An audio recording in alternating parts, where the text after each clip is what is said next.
Passport കയ്യിൽ, മനസ്സിൽ കുറേ സ്വപ്നങ്ങൾ. തായ്ലൻഡ് എന്ന പേര് മാത്രം മുമ്പിൽ. അങ്ങനെ തുടങ്ങിയതാണ് എൻ്റെ യാത്ര. കടൽക്കാറ്റും തെരുവുനീളെ വരുന്ന തായ് ഭക്ഷണത്തിന്റെ സുഗന്ധവും സവാദി കാപ്പ് എന്ന് ചിരിച്ചുകൊണ്ട് സ്വാഗതം പറഞ്ഞ മുഖങ്ങളും എല്ലാം ചേർന്ന് ഈ യാത്രയെ വെറും ഒരു ട്രിപ്പല്ല, ഒരു അനുഭവമാക്കി തീർത്തു. ഈ കുറിപ്പ് കാണുമ്പോൾ നിങ്ങൾക്കും ബാഗ് പാക്ക് ചെയ്ത് പുറപ്പെടുമെന്ന് തോന്നിയാൽ അതാണ് ഈ ട്രാവലോഗിന്റെ ഏറ്റവും വലിയ വിജയം. ഞങ്ങൾ തായ്ലൻഡിൽ സെലക്ട് ചെയ്ത പാക്കേജ് എന്ന് പറയുന്നത് ബാങ്കോക്ക്, പട്ടായ എന്ന സ്ഥലങ്ങൾ വരുന്ന ഒരു പാക്കേജ് ആയിരുന്നു.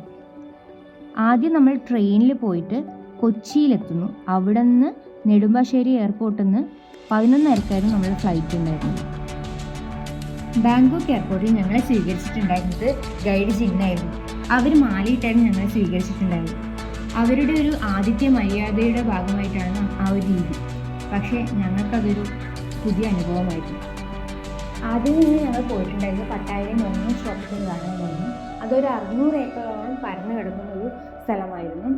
അത് പറഞ്ഞത് ഒരു മസ്റ്റ് വാച്ച് എന്ന സ്ഥലങ്ങളിൽ ഒന്നായിരുന്നു. തായ്ലൻഡിൽ പോയാൽ അവിടെ ഫ്രഞ്ച്, ഇറ്റാലിയൻ തരത്തിലുള്ള ചെടികളുള്ള ഗാർഡൻ ഉണ്ടായിരുന്നു.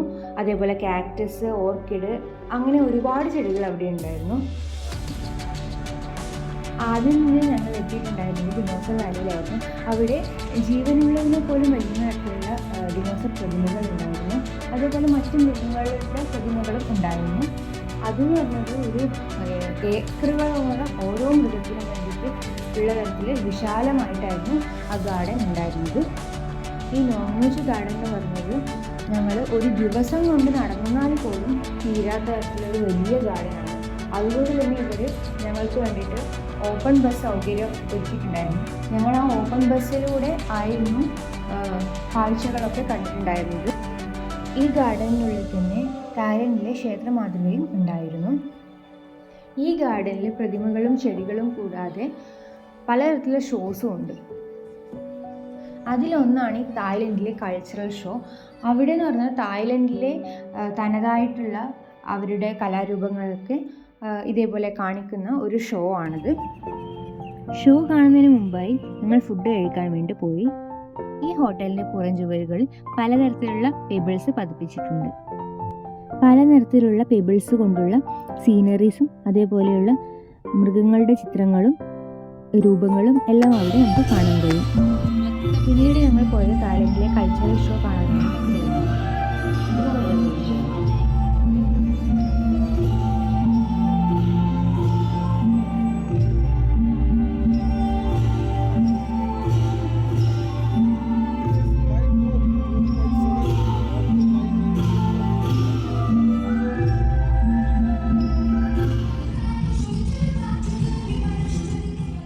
ഞങ്ങൾ പോയിട്ടുണ്ടായിരുന്നത് എലിഫൻറ്റ് ഷോയിലേക്കായിരുന്നു. അവിടെ ആനകളുടെ പലതരത്തിലുള്ള മത്സരങ്ങൾ ഉണ്ടായിരുന്നു. അതേപോലെ അവിടെ സെറ്റ് ചെയ്ത് വെച്ചിട്ടുള്ള ക്യാൻവാസിൽ ആനകൾ ചിത്രം വരയ്ക്കുകയും ചെയ്തിട്ടുണ്ടായിരുന്നു. നല്ല മരത്തിൻ്റെ ഒക്കെ നല്ല പിക്ചർ അവർ വരക്കുന്നുണ്ടായിരുന്നു. അതേപോലെയുള്ള ചിത്രങ്ങൾ ടീഷർട്ടിലും അവർ വരച്ചിട്ടുണ്ടായിരുന്നു. അത് പിന്നീട് വിൽപ്പനയ്ക്ക് വേണ്ടി വെച്ചിട്ട് ആൾക്കാർ നല്ലോണം വാങ്ങിക്കുകയും ചെയ്യുന്നുണ്ടായിരുന്നു. ആനകൾ പ്രധാനമായിട്ടും വരക്കുന്നുണ്ടായിരുന്നത് മരങ്ങളുടെ ചിത്രങ്ങളായിരുന്നു. അത് ഈസി ആയിട്ട് വരക്കാൻ പറ്റുന്നത് കൊണ്ടായിരിക്കാം അവരത് വരച്ചത്. വിവിധ നിറങ്ങളിൽ മുക്കിയ ബ്രഷസ് ട്രെയിനേഴ്സ് ആനകൾക്ക് കൊടുക്കുമായിരുന്നു. അത് വെച്ചിട്ടായിരുന്നു അവർ പെയിൻറ് ചെയ്തിട്ടുണ്ടായിരുന്നത്. ആനകൾ ഗാലറിയിലുള്ളവരെ മാടി വിളിക്കുന്നുണ്ടായിരുന്നു. അങ്ങനെ നമ്മൾ അടുത്തേക്ക് പോകുന്ന സമയത്ത് അവർ ഞങ്ങളുടെ പോക്കറ്റിൽ നിന്നൊക്കെ പൈസ തട്ടിയെടുക്കുന്നുണ്ടായിരുന്നു. അങ്ങനെ വരെ അവർ ട്രെയിൻ ചെയ്തിട്ടുണ്ടായിരുന്നു. പിന്നീട് കുറച്ച് നേരം റെസ്റ്റ് ചെയ്തതിന് ശേഷമാണ് ഞങ്ങൾ തായ്ലൻഡിലെ പ്രധാനപ്പെട്ട അൽക്കസർ ഷോയിലേക്ക് പോയത്. എല്ലാ രാജ്യങ്ങളിലെയും പോപ്പുലറായിട്ടുള്ള സോങ്സിൻ്റെ നൃത്താവിഷ്കാരമാണ് ഇവിടെ നടക്കുന്നത്. ട്രാൻസ്മെൻ അല്ലെങ്കിൽ ലേഡി ബോയ്സ് ആണ് ഇവിടെ ഡാൻസേഴ്സ് ആയിട്ടുള്ളത്. അവർക്ക് സ്ത്രീകളെ വെല്ലുന്ന തരത്തിലുള്ള സൗന്ദര്യമാണുള്ളത്. നമ്മൾക്ക് ഐഡൻറ്റിഫൈ ചെയ്യാൻ പോലും പറ്റാത്ത തരത്തിലാണ്, അത്രയ്ക്ക് ഭംഗിയായിട്ടാണ് ഡാൻസും എല്ലാം ചെയ്യുന്നത്. അടുത്ത ദിവസം ഞങ്ങൾ പോയത് പട്ടായയിലെ വാട്ടർ സ്പോർട്സ് എൻജോയ് ചെയ്യാനായിരുന്നു. തായ്ലൻഡിലെ കറൻസി ബാത്താണ്. ഒരു ബാത്ത് 2.89 ഇന്ത്യൻ റുപ്പിയാണ്. ഇവിടെ പലതരത്തിലുള്ള വാട്ടർ സ്പോർട്സ് ഉണ്ടായിരുന്നു. പക്ഷേ കോംബോ ഓഫറായിട്ട് വരുന്ന സമയത്ത് 2500 ബാത്ത് കൊണ്ട് 4 വാട്ടർ സ്പോർട്ട് ഒരുമിച്ച് കംപ്ലീറ്റ് ചെയ്യാനുള്ള ഒരു ഓഫർ ഉണ്ടായിരുന്നു. ഞാൻ ആ ഓഫറായിരുന്നു ചെയ്തിട്ടുണ്ടായിരുന്നത്. ഇതിൽ ഞാൻ ആദ്യം ചെയ്തത് പാരാസെയിലിംഗ് ആണ്. ഈ റൈഡൊന്നും ചെയ്യണമെന്ന് വലിയ ആഗ്രഹം ഉണ്ടായിരുന്നു. ആദ്യം ചെറുങ്ങനെ പേടിച്ചെങ്കിലും പിന്നെ നല്ലോണം എൻജോയ് ചെയ്യാൻ വേണ്ടി പറ്റി. കൈയൊക്കെ ഇളക്കി എൻജോയ് ചെയ്യണമെന്നുണ്ടായിരുന്നു. പക്ഷെ എന്തോ ഒരു ഇംബാലൻസ് കാരണം ഞാൻ അങ്ങോട്ടും ഇങ്ങോട്ടും ആടുന്നുണ്ടായിരുന്നു. അതുകൊണ്ട് ഞാൻ അധികം അങ്ങനെയൊന്നും ചെയ്തില്ല. പാരാസൈലിങ്ങിന് ശേഷം ഞങ്ങൾ സ്പീഡ് ബോട്ടിൽ കോറൽ ഐലൻഡിലേക്ക് പുറപ്പെട്ടു. പട്ടായയിൽ നിന്ന് 8 കിലോമീറ്റർ അകലെയാണ് കോറൽ ഐലൻഡ്. ഏകദേശം അരമണിക്കൂറോളം എടുത്തു ഞങ്ങൾ ഇവിടെ നിന്ന് യാത്ര ചെയ്യാൻ വേണ്ടിയിട്ട്. കോറൽ ഐലൻഡിൻ്റെ പ്രത്യേകത എന്ന് പറയുന്നത് വെളുത്ത മണൽത്തരികളും അതേപോലെ തന്നെ ശുദ്ധമായ വെള്ളവുമാണ്. കോറൽ ഐലൻഡ് ഒരു അഡ്വഞ്ചറും അതേപോലെ റിലാക്സേഷൻ തരുന്ന ഒരു ഡെസ്റ്റിനേഷനാണ്. ഇവിടെ ജെറ്റ് സ്കി, ബനാന ബോട്ട്, അതേപോലെ അണ്ടർ സീ വാക്ക്, അതുകൂടാതെ തന്നെ സൺ ബാത്ത്, അതേപോലെ സ്വിമ്മിങ് ചെയ്യാനുള്ള അവസരങ്ങൾ കൂടി ഇവിടെയുണ്ട്. ഇതിനുശേഷം ഞാൻ പോയിട്ടുണ്ടായിരുന്നത് അണ്ടർ സീ വാക്കിംഗ് ആയിരുന്നു. ഞങ്ങൾ യാത്ര ചെയ്തിട്ടുണ്ടായിരുന്ന സ്പീഡ് ബോട്ടിൽ നിന്ന് അണ്ടർ സീ വാക്കിങ്ങിന് പോകുന്നവരെ മാത്രം വേറൊരു ബോട്ടിലേക്ക് മാറ്റി. ഇത് സീ ബെഡിലൂടെ ഓക്സിജൻ ഹെൽമെറ്റ് ധരിച്ചുകൊണ്ടുള്ള ഒരു യാത്രയാണ്. ഇവർ ഓരോരോ ബാച്ചായിട്ടായിരുന്നു ഇങ്ങനെ അണ്ടർ സീ വാക്കിന് കൊണ്ടുപോയിട്ടുണ്ടായിരുന്നത്. അപ്പോൾ എൻ്റെ ബാച്ചിലുണ്ടായിരുന്നത് ഫുൾ ജെൻസ് ആയിരുന്നു, ഞാൻ മാത്രമേ ലേഡി ആയിട്ടുണ്ടായിരുന്നുള്ളൂ. അതുകൊണ്ട് തന്നെ എന്നെ നയിച്ചിട്ടുണ്ടായിരുന്ന ഗൈഡ് എന്നെ ഭയങ്കരമായിട്ട് കെയർ ചെയ്തിട്ടുണ്ടായിരുന്നു. അതുകൊണ്ട് എനിക്ക് അതിലൊരു പ്രശ്നങ്ങളും ഉണ്ടായിരുന്നില്ല. അവിടെ എനിക്ക് പലതരത്തിലുള്ള മീനുകൾ തൊടാൻ പറ്റി. അതേപോലെ തന്നെ അവർക്കൊരു ബ്രെഡായിരുന്നു കൊടുത്തിട്ടുണ്ടായിരുന്നത്. അതൊരു സ്പെഷ്യലായിട്ടുള്ള ഒരു സ്റ്റൈലിൽ കൊടുക്കുന്ന രീതിയും അതൊക്കെ കാണാനും എക്സ്പീരിയൻസ് ചെയ്യാനും പറ്റി. അതുപോലത്തെ ഗൈഡും അതേപോലത്തെ നല്ല ഒരു തമാശയായിട്ട് അതിനെ ഡീൽ ചെയ്തുകൊണ്ട് തന്നെ അത് നല്ല എൻജോയ്മെൻ്റ് ആയിട്ട് പോകാൻ വേണ്ടി പറ്റി. ഇവിടെ ഓക്സിജൻ സിലിണ്ടറിലൂടെയാണ് നമുക്ക് ശ്വാസം കിട്ടുന്നത്. അതുകൊണ്ട് തന്നെ അത്ര പോർഷൻ മാത്രമേ ഓക്സിജൻ ഉണ്ടാവൂ, താഴെ മൊത്തം വാട്ടർ ആയിരിക്കും. അതുകൊണ്ട് തന്നെ നമ്മൾ ആംഗ്യഭാഷയിൽ കൂടെയാണ് ഗൈഡുമായിട്ട് നമ്മൾ കണക്ട് ചെയ്യുന്നത്. അതുകൊണ്ട് തന്നെ അതിലും ഒരു നല്ലൊരു തമാശയായിട്ട് എനിക്ക് തോന്നിയിട്ടുണ്ടായിരുന്നു. ഇത് ലൈഫിൽ ഒരു പ്രാവശ്യമെങ്കിലും എക്സ്പീരിയൻസ് ചെയ്യേണ്ട ഒരു നല്ലൊരു മൊമെൻ്റ് തന്നെയാണിത്. ഇതിനുശേഷം ഞാൻ ചെയ്തിട്ടുണ്ടായിരുന്നത് ജെറ്റ് സ്കീയും ബനാന ബോട്ടുമാണ്. ബനാന ബോട്ടിൽ പോകുന്ന സമയത്ത് ഞാൻ അവിടുന്ന് വീഴുകയുണ്ടായി, നേരെ വെള്ളത്തിലേക്ക് മറിഞ്ഞു വീണു. പക്ഷേ എന്നാലും അതൊരു നല്ല എക്സ്പീരിയൻസ് ആയിരുന്നു. ഉച്ചഭക്ഷണത്തിന് ശേഷം ഞങ്ങൾ പോയത് പട്ടായയിലെ ജെംസ് ഗാലറിയിലേക്കാണ്. അത് വലിയ ലക്ഷൂറിയസ് ആയിട്ടുള്ള ജ്വല്ലറി ഷോറൂമും ഫാക്ടറിയും ചേർന്നതാണ്. അവിടെ തൊഴിലാളികൾ കല്ലുകൾ കട്ട് ചെയ്ത് പല വലിപ്പത്തിലുള്ള ഡയമണ്ട്സ് ആക്കി മാറ്റുന്നതും ആഭരണങ്ങൾ പിടിക്കുന്നതുമൊക്കെയുള്ള കാഴ്ചകൾ നേരിട്ട് കാണാൻ പറ്റി. സ്വർണത്തിലും വെള്ളിയിലും കല്ല് പതിപ്പിച്ച ആഭരണങ്ങളും ജെംസ് മാത്രമായി വാങ്ങാനുള്ള അവസരവും അതേപോലെ വാച്ചുകളും എല്ലാം ഇവിടെ വിൽപ്പനയ്ക്കുണ്ടായിരുന്നു. ഇതിൻ്റെ ഭാഗമായി ഡാർക്ക് റൈഡ് എന്ന ലൈറ്റ് ആൻഡ് സൗണ്ട് ഷോയും ഉണ്ടായിരുന്നു. കല്ലുകൾ ഖനനം ചെയ്യുന്നതും അതേപോലെ തന്നെ അത് ജെംസായി മാറ്റുന്നതും പോലെയുള്ള ആ ഒരു നിർമ്മാണ പ്രക്രിയ ഇവിടെ കാണിക്കുന്നുണ്ടായിരുന്നു. പിന്നെ എത്തിയത് ഫ്ലോട്ടിംഗ് മാർക്കറ്റിലാണ്. തായ്ലൻഡ് കൾച്ചർ എക്സ്പീരിയൻസ് ചെയ്യാനുള്ള ഒരു നല്ല അവസരമാണിത്. ഇതിന് 4 റീജിയൻസ് ഫ്ലോട്ടിംഗ് മാർക്കറ്റ് എന്നുകൂടി പറയാം. കാരണം തായ്ലൻഡിലെ 4 സെക്ഷനുകൾ, അതായത് north, central, south, north east എന്നിവിടങ്ങളിലെ കൾച്ചറിൻ്റെ ഒരു തനതായ ആവിഷ്കരണം തന്നെയാണ് ഇത്. തോണികളിലാണ് ഇവിടെ സഞ്ചാരികൾ എത്തിച്ചേരുന്നത്. ഇവിടെ മാർക്കറ്റുകളിൽ പലതരത്തിലുള്ള Thai food, crafts, dress, souvenir തുടങ്ങിയവയ്ക്കായി സ്റ്റാളുകളുണ്ട്. ഇവിടെയുള്ള തായ് മാർക്കറ്റുകളിൽ പലതരത്തിലുള്ള തേള്, പഴുതാര, പുഴു, പാമ്പ് അതുപോലത്തെ പല നമ്മൾ പേടിക്കുന്ന ജീവികളെയെല്ലാം ഫ്രൈ ചെയ്ത് ആവശ്യക്കാർക്ക് ഓൺ ദ സ്പോട്ടിൽ നൽകുന്നുണ്ട്. രാവിലെ 9 മണി തൊട്ട് വൈകുന്നേരം 5 മണി വരെയാണ് ഇവിടുത്തെ സന്ദർശക സമയം. ഇവിടുത്തെ എൻട്രി റേറ്റ് ഏകദേശം 200 to 300 ബാത്തിൻ്റെ ഇടയിലാണ്. നമ്മൾ വേസ്റ്റാക്കി കളയുന്ന പ്ലാസ്റ്റിക് ബോട്ടിൽസൊക്കെ നന്നായി മുറിച്ച് പൂവിൻ്റെ ഷേപ്പൊക്കെ ആക്കിയിട്ട് ഇതുപോലെ ഫോട്ടോ സ്പോട്ടിന് വേണ്ടിയിട്ട് അവിടെ ഒട്ടിച്ച് വെച്ചിട്ടുണ്ടായിരുന്നു വാൾസിലൊക്കെ. ഇതുപോലെ തന്നെ ഞങ്ങൾക്ക് ഫോട്ടോ എടുക്കാൻ പറ്റിയ പലതരത്തിലുള്ള ഫോട്ടോ സ്പോട്ട് ഇവിടെ ഫ്ലോട്ടിംഗ് മാർക്കറ്റിൽ അവൈലബിൾ ആയിരുന്നു.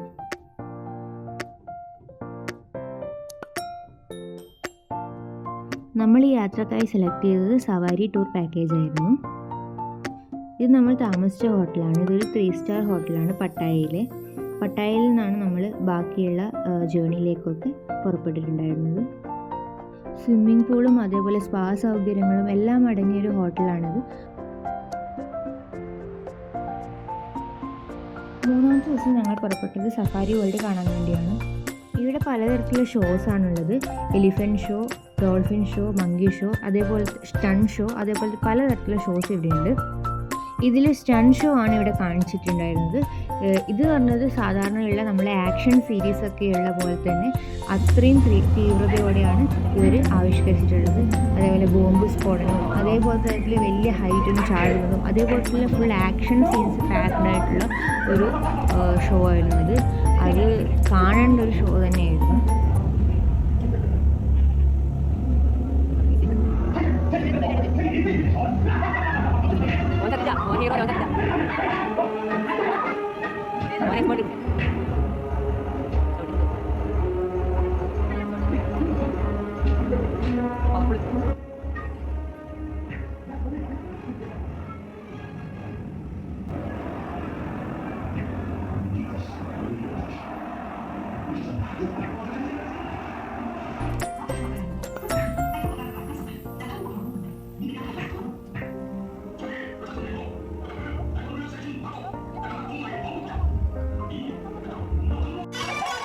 പിന്നീട് കാണാൻ വേണ്ടി പോയത് ഡോൾഫിൻ ഷോ ആണ്.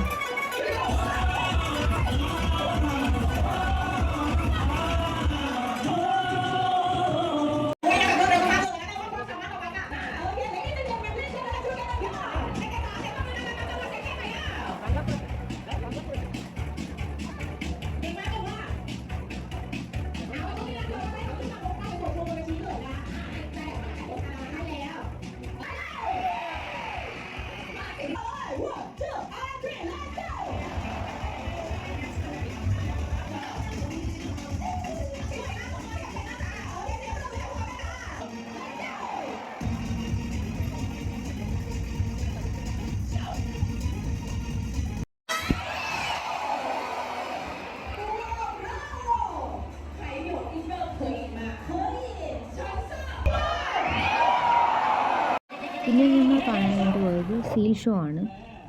നമ്മൾ മനുഷ്യർ ചെയ്യുന്ന പല കാര്യങ്ങൾ ഇവ ഈസി ആയിട്ട് ചെയ്യുന്നത് കാണുമ്പോൾ നമുക്ക് തന്നെ അത്ഭുതം തോന്നിക്കും.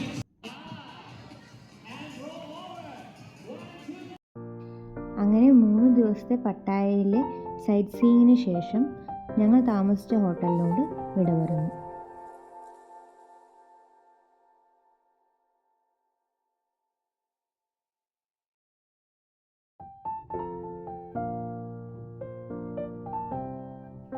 അങ്ങനെ രാത്രിയോടുകൂടി ഞങ്ങൾ ബാങ്കോക്കിലേക്ക് തിരിച്ചെത്തി.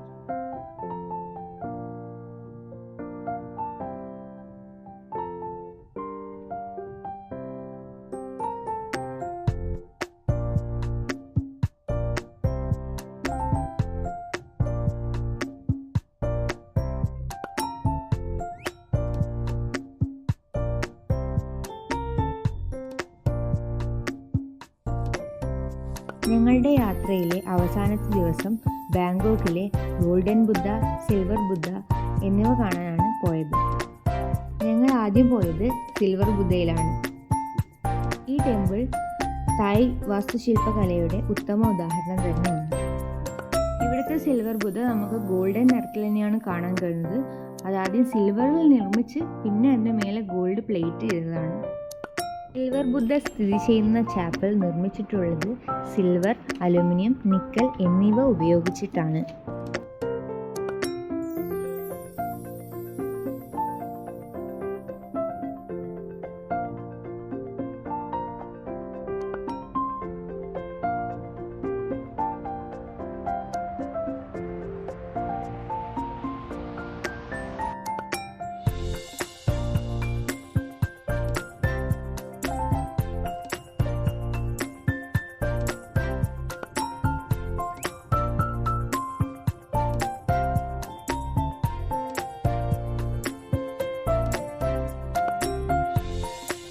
ഞങ്ങൾ അവസാനമായി പോയത് ഗോൾഡൻ ബുദ്ധയിലാണ്. ഇവിടുത്തെ ഗോൾഡൻ ബുദ്ധ പ്രതിമ കംപ്ലീറ്റ് സോളിഡ് ഗോൾഡ് ഉപയോഗിച്ചിട്ടാണ് നിർമ്മിച്ചിട്ടുള്ളത്.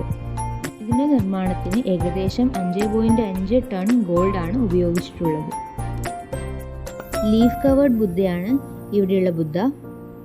ബുദ്ധൻ്റെ നിർവ്വാണ പ്രവേശമാണ് ഇത് സൂചിപ്പിക്കുന്നത്. ബുദ്ധൻ്റെ തലയിൽ ചുരുണ്ട് കിടക്കുന്നത് മുടിച്ചുരുളുകളാണെന്നാണ് ഇതുവരെയും വിചാരിച്ചിട്ടുണ്ടായിരുന്നത്. പിന്നീട് ഞങ്ങളുടെ ട്രാവൽ ഗൈഡ് പറഞ്ഞു തന്നപ്പോഴാണ് അത് ഒച്ചുകളാണെന്ന് മനസ്സിലായത്. ഇതിൻ്റെ പിന്നിലൊരു കഥയുണ്ട്. ബുദ്ധൻ്റെ ധ്യാന സമയത്ത് സൂര്യാതപത്തിൽ നിന്നും അദ്ദേഹത്തിൻ്റെ തലയെ സംരക്ഷിക്കുവാൻ വേണ്ടി 108 ഒച്ചുകൾ ഒരു ക്യാപ്പ് പോലെ അദ്ദേഹത്തിൻ്റെ തലയെ പ്രൊട്ടക്റ്റ് ചെയ്തുകൊണ്ട് നിൽക്കുകയാണ് ഉണ്ടായത്. പിന്നീട് അവയുടെ ജീവൻ നഷ്ടപ്പെടുകയും ഷെല്ലുകൾ ബാക്കിയാവുകയും ചെയ്തു. ഇത് അവയുടെ നിസ്വാർത്ഥമായ അനുകമ്പയുടെ ഉദാഹരണമായിട്ടാണ് കണക്കാക്കുന്നത്.